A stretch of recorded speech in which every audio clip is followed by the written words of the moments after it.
Welcome back to The Backdrop. Today's guest is Nadim Jamal, who's the co-founder of Event Lab and Mistika. Event Lab, you may know, is one of the Middle East's leading event staffing and recruitment companies. Mistika is a cultural entertainment company. Now, over the past 20 years, Nadim has worked across some of the region's biggest events and productions, building a strong reputation in workforce planning, operations, and talent development. He's also become one of the industry's most active voices around topics like freelancing, local talent development, and raising workforce standards across the full event sector. Through Event Lab, he's helped drive conversations around how the industry can build stronger, more sustainable workforces across the UAE, Saudi Arabia, and the wider region. So I'm pleased to welcome today's guest, Nadim Jamal. Thank you for having me. And really, and I said this before we started recording, and honestly, there's been such a massive boom in the market in terms of the space that you're in right now. Event Lab has really taken it to another level, and it's something else that I mentioned before. It's really that care that your team takes in dealing with not just the clients, but also the clients on both sides, of course, the ones that you're hiring for and the ones that you're hiring, Yeah. and the due diligence that you put into that. We know that sort of that standard and sophistication of event is really at another level every year in the UAE and the region in general. That level just goes up a notch and up a notch and up a notch because there's the expectation is so great.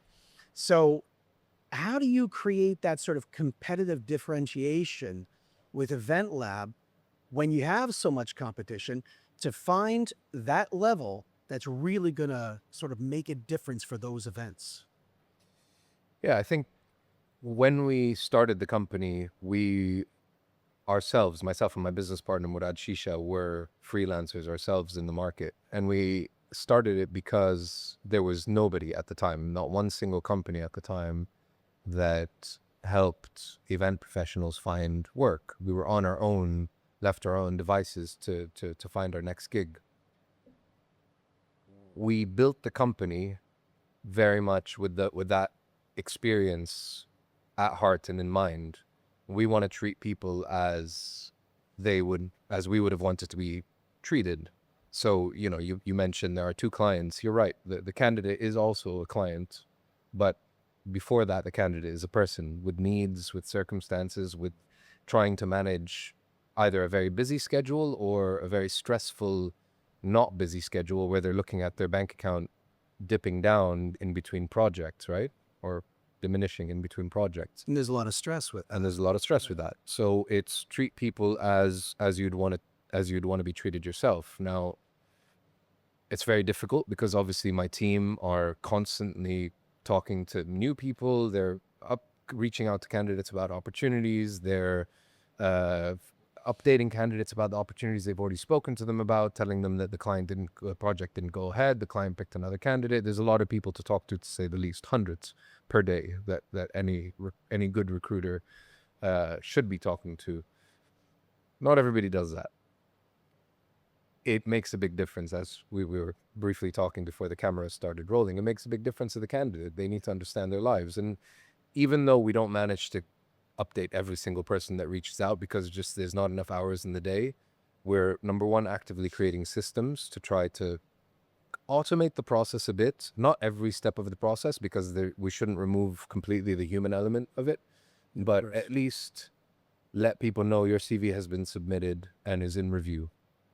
Unfortunately, the client has picked another candidate. Feel free to reach out to us in case. And that could be an automated message. At least it, when you're dealing with these hundreds of people, at least it updates that person and informs that. shows you're on the radar. It shows you're on the radar. Shows that you've cared to create that system. Yeah. And with the system that was previously all done manually, it literally picking up the phone or sending a WhatsApp message or sending an email. That's one of the things that I would say differentiates. Another one is that we care more about the quality of output than we do about the money that we get from delivering a poorly or a half-baked solution. So, for example, client comes to us looking for a project manager in the peak of peak season, right? Project manager, Arabic speaking, needs to live in Abu Dhabi, right? You've shrunk it down to this. We're not going to pay for accommodation. Let's say the client says we're not going to pay for accommodation. There are very few candidates in the market. We won't present anybody unless we know that they're going to do a great job. So we prefer not to present anybody than to just present somebody who's a project coordinator that needs to be stretched up in capabilities to actually be a project manager, Yeah. or somebody who we know has a very difficult personality to deal with. We don't deal with, we have a no asshole policy in the company. If somebody's a racist, a sexist, just has a terrible character, we won't represent them, because the people that we put forward have to be good representatives. You don't of want to get someone over the themselves. line just for the sake of getting someone over We the don't want to line get for optics, Yeah. Exactly, just for the sake of selling. And I think that there's a lot of that happening in the market, because there's a lot of there are targets that need to be hit. Yeah. There are ambitions, and sometimes those ambitions and those targets get ahead of the duty of care to deliver with quality. Are the hiring clients, they're appreciating the fact that you're not going to just offer them someone for the sake of offering them someone, because they have to hit a deadline, they're under the urgency of launching an event, and they need someone to fill that role. I mean, the ones that have been working with us for years and years and years, they're extremely loyal. Yeah. A lot of clients have come back to us. Yeah. But they see it. I'm sure that they see Yeah. the results of having the wrong person. Yeah. And that reflects on you, and reflects on any group that, Yeah. suggests and puts people in that role. Bear in mind, every single client, every major client has an inbox full of CVs, and every individual within that organization has an active LinkedIn account, obviously, right? Yeah.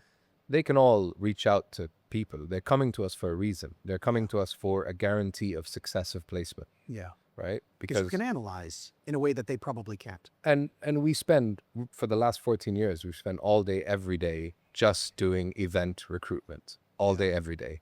There's a team of people. There's a database of over 60,000 event professionals from the region, from the world. We have people in Brazil, in the UK, all over the world, right? Yeah. And we know that database, because we don't just place full-time, where you place somebody and then you hopefully don't see them because they have a very successful career in that placement that you put them in. But we're constantly rotating people in freelance placement, so we get to know the candidates quite intimately. Right.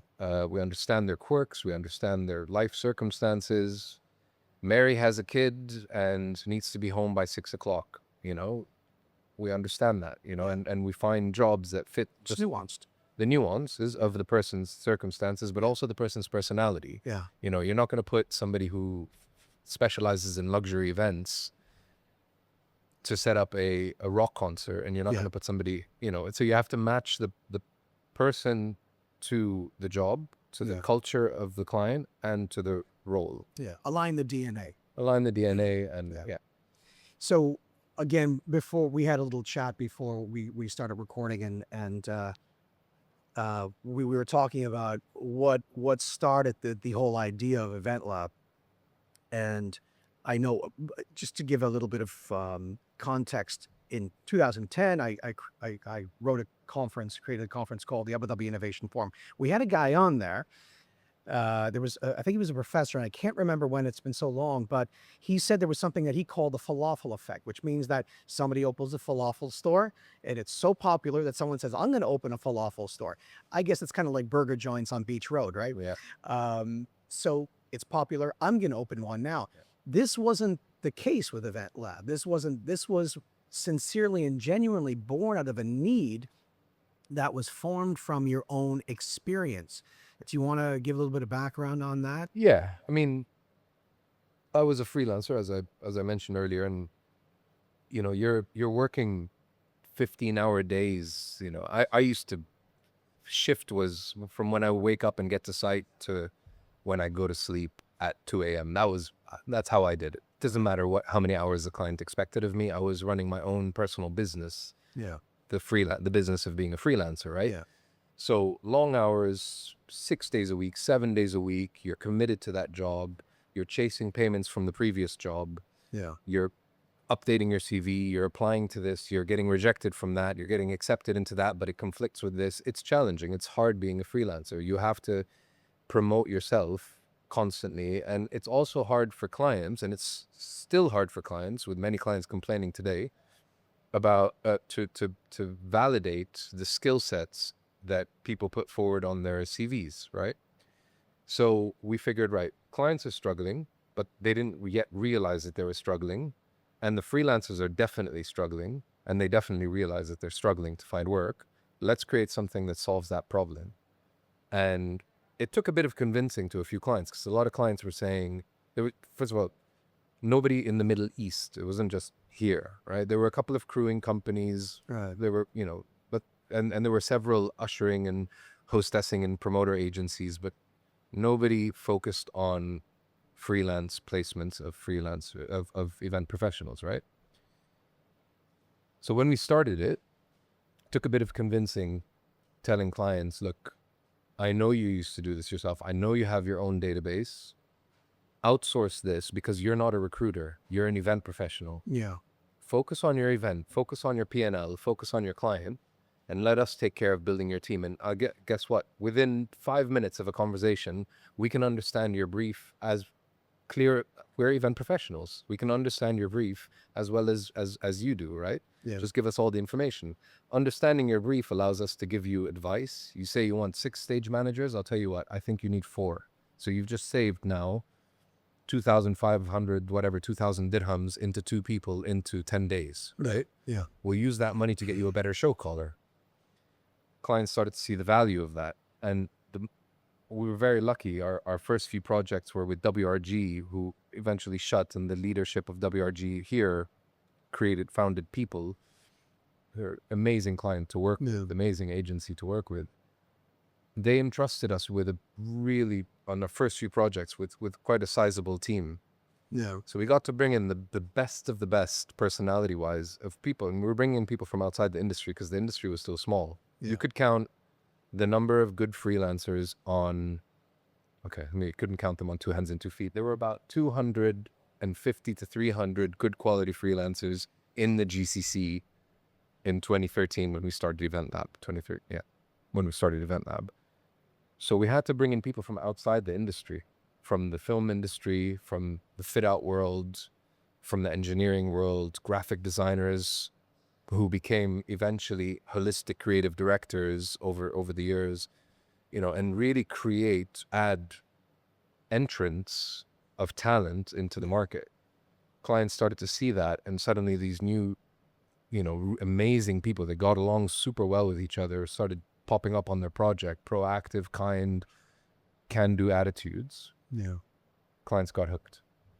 Amazing. So, I had a few questions in my mind that as you were speaking, I think you answered a lot of that, and that's how you vet the right people, and how you ensure that you maintain the integrity of the events through the people that you analyze, identify, and then suggest or recommend. But I wanted to get, obviously when you talked about how you created, I'm sure there was some sort of gap analysis or benchmarking, reverse benchmarking where, these groups are not doing this. We want to do this. What are you seeing differently in the last maybe 5, 6 years? I can see that there is a difference. I can see the difference. I see that there is, from a manpower perspective, you see it all the time, and everyone that I know in this industry makes comments about it, how supply is just through the roof and the demand is not really equaling the supply yet. Yeah, it's definitely evolved. It's definitely a more mature market than it was before. And as you said, the supply, not just of workforce, of professionals, but also of companies and agencies has increased. And obviously we see, you get an expo, and you see this big spike in supply, right? Then the expo finishes, and a good number of the people that came over to work on that stick around. And we also now have It's a something. very good example, actually, because that really, I know actual people. Yeah. Once it ended, now what am I doing now? I'm going to stick around here. Yeah. Most of the year the weather's amazing. It's tax free. Yeah. It's exactly what the government wants. Yeah. But then also, we have now something that we didn't have before, which is a bustling market in Saudi, right? Yeah. So you have many people who live here and pop over there for projects. When you were here, when I was a freelancer, there were a few projects in Saudi every once in a while. but it was, I went to Saudi once in my entire freelance career. Yeah. Maybe twice. Yeah, twice. It was, now you have freelancers that live here and pop over there, and vice versa. Actually, you're now starting to see some freelancers there that pop over here as well for some projects, Yeah. which didn't exist before. Right. What else has changed? It does make a huge difference having the recognition, legal recognition of a freelance status, having visas that allow freelancers to be actual freelancers. Yeah. Nothing like that existed before. Everybody was operating illegally, basically, Yeah. because there was no way to operate legally. Yeah.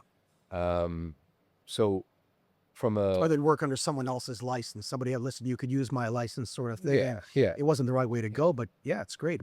But also on that note, I mean, the government here, the governments across the region, but the governments here in the UAE, let's say Dubai specifically, are really, really supportive of the industry, of the events industry, because they see what how much it does for the economy, for tourism, and all of that. absolutely. And they've just launched the I can't remember exactly what it's called, but the creative fund, basically to support creative professionals now, artists, graphic designers, Yeah. etc., film professionals, etc. They recognize that attracting this talent does generate a lot. It generates for the art scene, it generates for the culture scene of the country, and it simply it's every one of those creatives that decides to move here and invest here, or not leave here, chooses to stay, has a car that they have to buy, has an apartment that they have to rent, has Yeah. bills that they have to pay, and that feeds into the economy. So yes, they recognized that this is an important segment. What I still would love to see globally, this is not just here, when you pop into any job drop down list in anything, you're signing up. I've even signed up for some exhibitions where in the job drop down list of the event, you have agricultural engineer, architect, Oh, yeah, yeah. doctor. I had this conversation Scroll, recently. scroll, scroll. You can't see event Yeah, professional anywhere. we just had this conversation, right? And, Yeah. I know And I've it's gone off topic a bizarre. bit. It's bizarre. No, it's bizarre. And I see whenever you're filling out for a visa, or you have anything that's, well, anything that's institutional related. I'm not just saying government, but anything that's related to an industry. There's events is not in the drop list. You'll see the strangest things, but you won't see events. And it's such a massive part of the economy here. It's a massive part of the identity here. It's pretty wild. I found it bizarre. Hopefully that's changing. I hope that's changing. Yeah, I think it will. I mean, look, event. There's a reason why Flash was created. There's a reason why Silla in Saudi was invested so heavily in, Yeah. Flash that became Ithara now. Events put countries on the market. They stimulate the economy. I mean, companies like Informa and DMG and Messi Frankfurt and all of these guys. These guys generate millions. There was a lot that I wanted to go into, and I think our conversation was pretty robust, and we answered a lot of that. I wanted to just ask you. I want to ask you about Mistika. Yeah, am I pronouncing it correct? You're pronouncing it Okay, perfect. Mistika. What I know Event Lab. Anybody that's watching this knows Event Lab. Right. But I wanted to find out a little bit. But what's going on with Mistika? What is this? So Mistika is a partnership with us, myself and my business partner, and a very talented event professional and musician, fellow musician, because I also used to sing in bands, and my business partner was in several cultural dance performance troupes. We all came from an entertainment background. We have a passion for entertainment, and we found ourselves with a niche. The niche is cultural entertainment specifically. Right.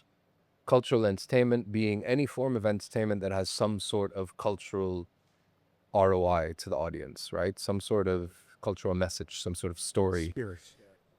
as opposed to jugglers and stilt walkers. Everybody can do the jugglers and stilt walkers. Don't forget mimes. And mimes. I've never booked. Very a mime before, underrated. actually. Yeah, very underrated. Actually, very entertaining when they get it right. We formed Mistika to help the market with a few missing pillars in the market. Number one is the authentic, traditional Middle Eastern, Emirati, Saudi, GCC cultural demonstrations and shows, right? We've been privileged enough to be involved in multiple shows as freelancers, as service providers, where we've gained an expertise in this over the years, over 15, 16 years of being in the industry. Understanding how to authentically deliver and translate and also expand on into modernization of, into pushing the boundaries of what's culturally acceptable to demonstrate this culture, right? GCC culture, Emirati, Saudi, etc., and have become very well known within the ministries of culture, ministries of tourism, etc., for being able to deliver these shows to the highest of quality. That's one pillar. On the other side, you have the regional cultural scenes, the indie artists, the theater groups, the even down to the culinary scene, the rock star chefs coming out of Egypt, and Right. the hip hop artists coming out of Syria and whatever, right? Yeah. These are an underrepresented but highly demanded segment, right? We saw, the Wasla Festival. I don't know if you're familiar with it, but that was an indie music festival that was super successful. I mean, these indie artists that come in, they pull a crowd. The Egyptians Yeah. want to see them, the Oh, yeah. Jordanians want to see them, and even if non-Arabs go to those shows, the indie music scene of the region is very suitable for an eclectic ear, right? You don't need to understand what the artist is saying. No. So Jimmy, who is our partner in Mistika, and a very dear friend of ours, comes from the heart of that scene. He was in one of the founding bands of the Egyptian indie music scene, right? And he's friends with that scene. So we program, we book, we tour manage, we do end-to-end solutions for shows that need, that want these kind of artists to come in. Mystika's going places. I'm very excited about the success that it's already achieved.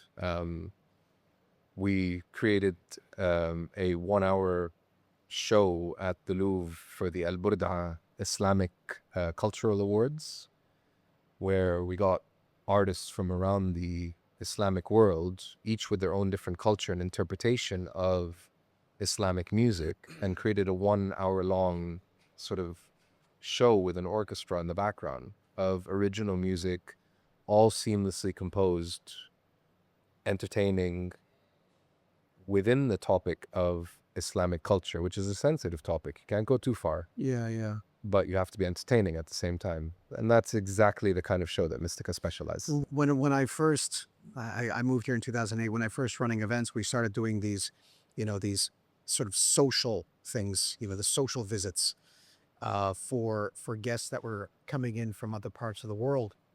And of course we do give them the dune bashing and all this kind of stuff. And then we do these little, the shows in the desert. And I'll never forget how angry someone got at us because the belly dancing was part of it. And they said, belly dancing is not part of our culture. Yeah, Please don't. 100%. So it's just, you have to understand it. If you don't understand it, like you said, you can really miss the mark, and you have to be very, very careful about how you present a culture. So to what extent does Mistika, I mean, you mentioned orchestrating with the orchestra and managing all of that. To what extent are you involved? We'll understand the client's brief and we'll come to them with a creative solution for that, with some creative options, and then we'll execute that whole thing, from the choreography to the stage management to the cast management to the scenography, the design. We're not an event agency. We'll work with an event agency and complement. So we won't build the stage. We won't, we create entertainment shows. It's been a breath of fresh air, specifically for my business partner, who's much more involved in that, because that's the world he came from. And from my role in Mistika is I get the good word out. I present it to clients. I business develop it. But Murad, my business partner, and Jimmy, our partner in Mistika, they're the core of that, and they have an incredible team between here and Egypt. Actually, a lot of our team is based between Egypt, Saudi, and the UAE. And where are you originally from? I'm Lebanese. You're Lebanese. Yeah. There's a lot of creative expression that comes out of Lebanon. There are a lot of scenes that come out of Lebanon. A lot of passion. Yeah, and a lot of passion. There's a lot of stories. Yeah. Because Lebanon is a difficult place to grow up. You know, Yeah. it's every X number of months or years you get some sort of calamity, Yeah. and people have to deal with that. So they express themselves artistically. Unfortunately, there's not a lot of opportunity within Lebanon for Right. artists and artists of any type. And that's not for lack of desire. Not for lack of desire. It's a small country. I mean, it's a small population. You're Yeah. talking 9 million people, and every time, as I said, I mean, when you're interrupted every X amount of time with some sort of crisis, it pulls the rug from under your feet. So, but there's a lot of export of that talent. Yeah. You know, we're a country of exports. You see, I think that, you're not going to, some of the best, most passionate stories are not going to come from, Los Angeles or Toronto Yeah. or places like that. They're going to come from places that have stories to tell. I mean, that's obviously Lebanon and, or Cape Town or or Ireland, it's these people have gone through something that have something to say. I wanted to just sort of finish off with, congratulations on Mistika. Thank you. I think it's very, very cool that journey where you found a need for something that is now you're creating the template for because it's how you want to be treated with Event Lab. Yeah. And from there, you got the opportunity on the back of that to say, you know what, now let's go with what I have a passion for. Yeah. And now Mistika has been created. Yeah. And what's next? I mean, could be Event Lab, Mistika. How do you see what's on the horizon? How is that growing? Is there a third baby on the way? Well, there's a third baby that's already delivered, which is our after we started with event recruitment Okay. and purely focusing on freelance and full-time placements of skilled professionals, right? A few years later, we also identified a gap for event staffing. Okay. The gap is not to say that the supply chain didn't exist. It's just that we felt that there was a specific way that we wanted to deliver that service as event operational professionals. Right. And we started a division that did ushers and hosts and guides and so on and so forth to a very sophisticated level if the client needed it. Right. And the sophistication comes in the planning, in the way that we plan with the client, in our genuine understanding of event operations, in our ability to deliver to scale smoothly across the board, right? Never letting a client down, etc. You have a couple of, an usher here or a hostess there that didn't really feel like being there for the day. Yeah, but the overall operation is always smooth. And the overall quality of staff, the 99% is always top tier because we know how to recruit. We are recruiters, right? Of course. What's next? We have a long list of ideas. We're using this time now, as things are quiet, to do something we've been dreaming of for a very long time, which is take steps back into analyzing every single step of our operation and cleaning it up and modernizing it. Okay. We've been taking the step into digitization, modernization, and going into softwares for a long time, but the step that we're taking now is leaps and bounds forward from where we were. We're not going to suddenly turn into an AI only company. There will be. It's a people's business after all, so there have to be people, and Yeah. That takes care of my follow-up because I was going to say, how is anybody not incorporating or feeling compelled or feeling it compulsory to incorporate AI into what they're doing day to day? And I was going to ask you, are you finding any way to utilize AI as a tool in that day to day? We're a very nerdy business. We just haven't had the time to execute the nerdy changes, the level of nerdiness that we need to be at. But there's a sensitivity there as well because you're dealing with real people And I You know, think once you start going into that sort of like banks where, you don't often get to speak to a real person, that yeah, it no, I gets, hate that. I yeah. hate that. Oh, it's hard. There always has to be a talk to a human Yeah. option, for The sure. humans are there, they're trained, they're people. Yeah, Like yeah, let them work and let them deal with other people, because you feel, at least you get the sense that you are being, even if they don't have an answer, you're talking to somebody that has emotions, that has, what, maybe something inside them knows the experience that I'm going through right now. They know what I'm feeling right now. Like, again, like when you started off, you needed that solution. You correct. created the solution. Now all the people that work with you, your team, are in the same, they're people that are dealing with people. So Yeah, and absolutely, that element will always remain, because I think that is one of the most appreciated things about the way that we have always done things, which is we have to. There has to be a duty of care and a human touch to the interaction with everybody that we are dealing with, right? But no. there are certain mundane things that will need to be automated. I'm not going to give away too much of that right now, but we're not exactly sure. We of what we're doing, what we're going to do next. And the reason why is we always make sure that from day one, we always gave at least 3 years to every new vertical or offering that Right. we give. We've already branched out into the leisure and entertainment world Yeah. as another industry, which is, we're recruiting to Qiddiya. We've recruited heavily to several of the properties in Saudi, the big developments, recruitment and staffing, both of those. We're staffing and recruiting to Miral in Abu Dhabi, to the parks down there very successfully, and they're very happy. But we always make sure that our house and our current offerings are fully delivered to the highest of standards, whether it's whether it's competitors of ours or other service providers that do different things. Get excited and try and do too many things too fast, and you stumble on yourself. And the minute you don't deliver that first service that you initially set out to offering to the highest of standards, your brand name loses value. The trust in you Yeah. as a founder, the trust in your team, even if it's other people in new departments.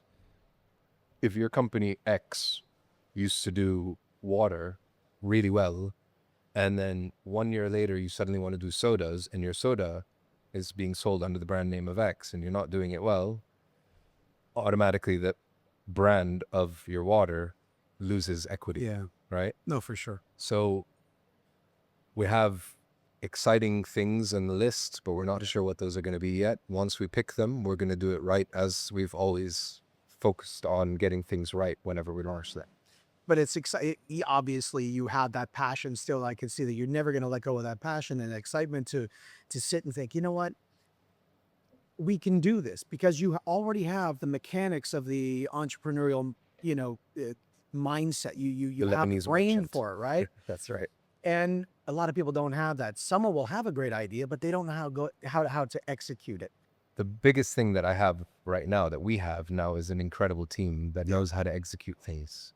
The best thing that we did was taking a step back to allow our team, under our CEO Shoba, who's just incredible, to grow, right? So Murad and I have stepped into positions where we can focus on ideation, where we can focus on strategy, Right. growth, relationships, etc., and also a bit of an ROI of a bit of personal space, of being able to be a father, and but the amazing, the biggest accomplishment, honestly, has been seeing the company operate without me having to interfere too much. If I disappeared, Yeah. the company would That's the best. still go. So that allows me to say, all right, I think we should start selling water or whatever. Yeah. I think we should do this or that, and whatever gets voted in and approved after we've studied it and really done our due diligence, Yeah. actually gets executed to the highest standards. It's obvious, when a team or when a company is working, when you see how a company works, when you see that there's a consistency and continuity in the results that they're providing, that there's a professional integrity, investment within that team, Yeah. where they treat it like this is where we're one with the company, you know, Yeah. where it's not just a 9 to 5. Yeah. It is really, really important that the groups that are doing or in your space are using you as the template, your group as a template. And I mean that seriously, that it's really important to have care in both sides, Yeah, and both clients. it feels good. It's the right way to do recruitment. If we can make money as a byproduct of helping good people find good work with good clients and helping good clients find good people, Yeah. Win-win-win. and the money is a byproduct of that, Yeah. then it's a lot more personally and professionally gratifying No. than only caring about the bottom line. You know, obviously we have I to. mean, you're going to bump into somebody who said, Yeah. you know, because of you and your company, I'm now VP. I was hired as a manager, 9 years ago or 10 And years, we have and then, ushers who are now senior managers. We have Incredible. ushers that we placed 9 years ago yeah. on jobs who are now senior managers. So you played an integral and direct part in the journey in their life, and probably very help rewarding. raise their families in one way or another, in that great. way. Yeah. So that's got to be gratifying for sure. Nadim, I really, really want to thank you for being with us today and sharing your time. Saturday morning, I'm sure you got a lot of stuff to do, especially with pleasure, little man. ones at home. Pleasure. But I want to ask you one last question. What advice, what kind of advocacy would you provide to anyone, like a freelancer, anyone out there that's looking to establish themselves or just get out there and find something that's suitable or even perfect for them? I think, can I broaden the question a bit? I want to actually talk to job seekers within the events industry at this current moment in time, specifically in the GCC, Post conflict. considering that there's the Yeah. conflict out there. The market has obviously taken the hit that it's taken. We know that due to, and what we mentioned earlier, there's been a big influx in event professionals who've settled in the region because it's a great place to be. So there's a large supply, or if you want to call it, of talent. And it's a very, very, very tough time to be unemployed at the moment, in whether you're working in the events industry or any other industry. In the events industry specifically, I have this conversation with freelancers all the time, and I'm glad you've, given me a platform to say it, another platform, because I'm kind of repeating this over and over again, whether it's on my LinkedIn posts or here, because I want as many people as possible to hear this message. Not every freelancer is good at managing their own personal finances and budgeting. And I implore everybody to do so right now if you haven't done so already. Because we don't know how quickly work of any proper, sufficient volume of work will come back just yet. And if you are in a situation where once you've done your proper calculations, you realize I only have 1 month left in the tank, in the bank account, then you need to very, very quickly start to make some changes. Yeah. Those changes may include drastic changes. I'm not going to sit here and tell people to leave the country, but there may include drastic changes or minor changes, canceling subscriptions and, switching from Waitrose to Union Co-op or whatever it is for your grocery shopping. The reality is that summer's coming in. Certain projects are being slated for end of Q3. We know that everybody's talking about a big bounce back in Q4. We know that the government wants to do a comeback. But as we're seeing now with the education, with the schools calling on and calling off, we may see a very similar thing in the events industry if the conflict doesn't resolve itself quick enough. So have a plan A, have a plan B, and have a plan C.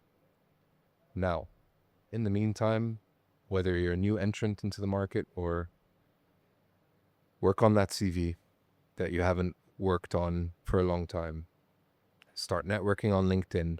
And I mean proper networking, actually sending messages and creating relationships with other individuals online, so that you're not just relying on applying for the few job posts that go on because you and 1,000 other people are applying to those few job posts. Yeah. Try to find friends that are working in certain companies and offer your services. See if you can diversify. And diversify means if you're senior and you find a manager level role, go for the manager level role. It pays the bills. If you're a creative director and you see an art director role or a studio manager role, which is let's say, or if you're an art director and you see a studio manager role, diversify horizontally, expand on your skill set. Even if you have to go online and answer surveys for $20 an hour, do it.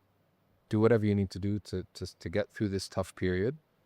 If you're going to leave for the UAE, you don't need to leave for good, because it's one of the best places in the world to be for, or even Saudi, for the events market at the moment. I know in COVID times, there was a freelancer that opened a butchery, sorry. She opened a butchery during COVID times. It became one of the most successful butcheries in town.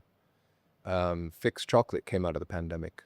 Some people have been brave and set up side hustles that started as side hustles just to bring in some income. Okay, and starting a butchery is an investment in shell and core. You can, my cousin and his wife were selling empanadas out of their kitchen during the pandemic. His wife is Well, here. yeah. Okay, I need a phone number. Yeah, well, they stopped doing it. Okay. They did Yeah. something on the side. Yeah. His wife is Peruvian. They did something on the side that made money and that kept them busy Yeah. in times like that didn't require a big investment. So I see a lot of people struggling. I feel the pain.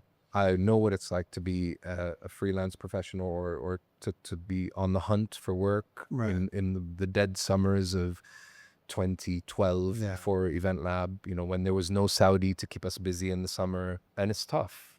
But also, I think summer, obviously a lot of people, they leave in the summer. They think that summer's a closed off part of the industry. But I mean, that's really when the development starts for Q3 and Q4. So luckily there is that as well. But I get what you're saying. Obviously, be mindful of the resources that you have in your possession now, and make sure they're controlled, because we don't know what the future is going to hold, at least for the short term. If you have to go junior, go junior. If you have to go lateral, go lateral. Yeah. Reinvent yourself and find new ways of managing your time and managing your funds. Yeah. And try to upscale yeah. as well. I see a lot of career stage managers and site managers going, I don't have any work. Well, that's because what you do relies on a job going live. Yeah. If they were to apply their knowledge of the events industry into something else that, for example, was relevant to the pitching, Yeah. then they can join as a freelancer. They Yeah. can join pitches, which happen usually, as you said, in the dead season, Mhm. and that keeps them busy. Or they can join the planning team in the lead up. Creations of bids. Yeah. Things like this. I mean, when I started using it in my own actual LinkedIn is fractional project director, because I don't have a project director role. Well, you know what? With my company, if someone doesn't want to hire a project director, I can be a strategic communications or business analysis, benchmarking analysis person, or oversight. So if there's a lot that someone can do that is, at least peripheral to what their expertise is in. And it's a great way to reinvent yourself, and create new interest in your professional life, for yourself. So, And become a master of AI. yeah. A master of AI with Excel, with I don't think I know presentation anyone that's not skills. taking courses in AI now. I think I'm probably the last one, but I really want to. I use it quite a lot. Yeah. Nadim, that was really, really great speaking with you. Thank you so much. Thank you Really, for really having me. cool to have you here. And really wish you the best of luck with Event Lab and Mistika. Looking forward to watching the news, the news things to spotlights and all of that. So thank you very much. Thank you very much. I appreciate it. Take Thank care. you for having me.